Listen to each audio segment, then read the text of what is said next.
Every Friday morning all summer long, it's Good Day Down the Shore. This morning at 7, only on Fox Philadelphia.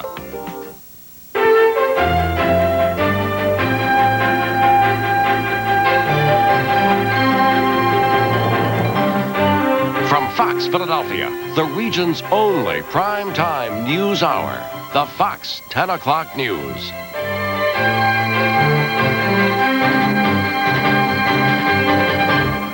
Good evening. Torrential rain pounds southern New Jersey, washing out bridges and forcing residents from their waterlogged homes overnight. And that's first on Fox tonight. The damage is already estimated to be $40 million. And Governor Whitman says she'll seek federal disaster assistance for washed out Atlantic County residents. From the sky, it may not look like it, but the water is starting to recede. The Lake Lenape Dam in Mays Landing is barely containing the rushing water. This resident in Linwood resorted to pedal power to get around. The areas hardest hit include Egg Harbor Township, Millville, and Pomona. Jesse Gary is in Port Republic. That's just north of Pomona. He's got the latest there. Jesse? Jill, we're going to begin with where we are and why. To my left and behind me sits Mill Pond, and over to my right is the Nakoti Creek.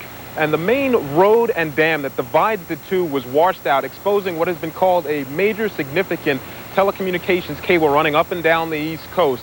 Bell Atlantic crews are out trying to put in temporary poles to raise that cable up out of the water. They're going to be working all late into the night, as are most people here, trying to get things back to normal. As the water recedes, we clean up. And that's the only possible thing that you can do at this stage of the game. If this had been a game, it would have been called on account of rain. 24 hours after what's been called the second worst flash flood in New Jersey's history, Governor Christie Whitman saw effects from Mother Nature's fury firsthand.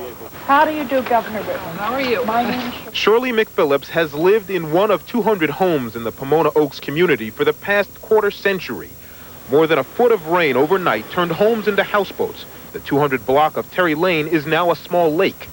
For us, it didn't go in, but It didn't go into the house, but it just... everybody else from here over, it's pretty bad. Stand and watch water coming into your home, and you're just as helpless as can be because there's no place for it to go. So the only thing you could do is just get out of its way. Across Atlantic County, New Jersey, at least 10 roads damaged, dozens more flooded. Nearly 24 bridges washed away. Force of nature is an amazing thing. Still a worry. The water's still high under many of the bridges, and they're worried about it receding and causing more damage and eroding away. Over 100,000 homes have been damaged in an area comprised of casino workers, retirees, and college students. The dam on the small Stockton College campus is weakened, endangering a nearby campground. Back at Pomona Oaks, a snake of fire hoses have been pumping water since noon, 2,500 gallons a minute. But still, there seems to be more, not less, water. Of course, it's incredible to think that this is from rain. This isn't from being on a river waiting for it to crest and come down and cause even more damage. This is rain. It was rain that came without warning that has left many here with a new definition of waterfront property. We have never seen this. Never. Back live at Port Republic, the dam here, which is back over my right shoulder, we see all that activity. That was built in 1773, we're told, commissioned by the Continental Congress. So there is a loss of history here tonight for some of the residents. And of course, there is concern here in the present actually, for drinking water contamination. Let's go ahead and take a look at our full screen information. In Atlantic City, people are advised to boil drinking water for 5 minutes. The Atlantic City airport is closed again tonight due to electrical problems from all of that flood water. The Atlantic City Medical Center, Mainland Division, it's a hospital in Galloway Township, not too far from here, just south of here, sustained heavy damage to the basement and emergency room. Patients have been diverted to 2 other hospitals. And lastly, Governor Whitman says teams from the Insurance Commissioner's office will come here to this area next Monday and Tuesday to answer questions. People here don't live at the shore, obviously, and they don't live on a floodplain, so many of them did not have flood insurance, and they were really caught totally out there by this storm. And the governor describes the storm as a 200 to 500 year storm. That's a little bit of good news in all of this. Hopefully we won't see this kind of rain ever again in our lifetimes. And of course, no reported deaths from the flooding last night. So that's a bit of good news in all of this. We're live in Atlantic County, New Jersey. Jesse Gary, Fox News, reporting. Back to you.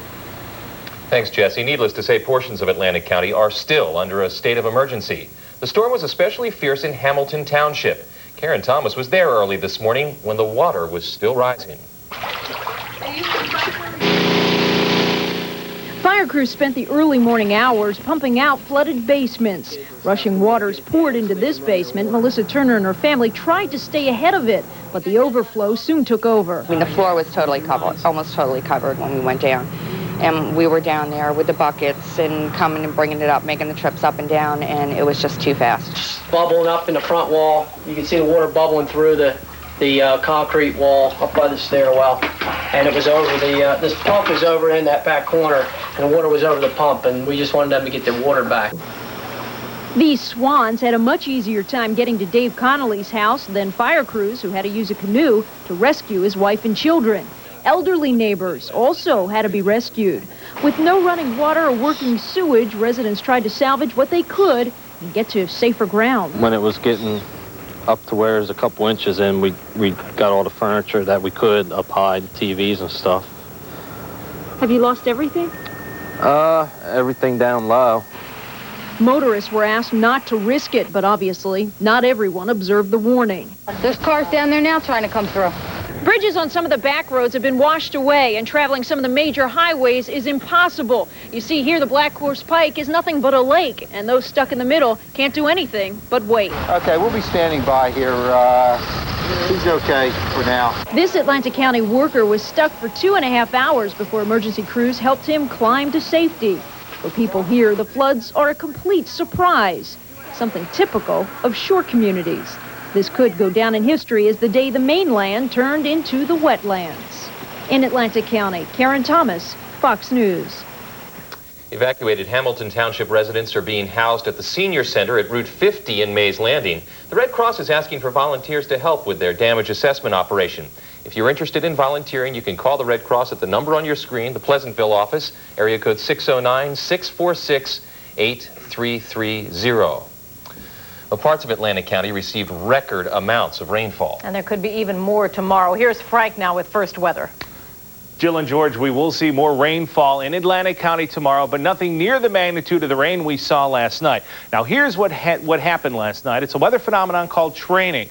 That's where a line of storms keeps redeveloping along the same line and moving through the same area. This time it was from central Kent County into Atlantic County, New Jersey. They received 8 inches of rain in only 3 hours and a total of 13.5 inches of rain in Pomona alone.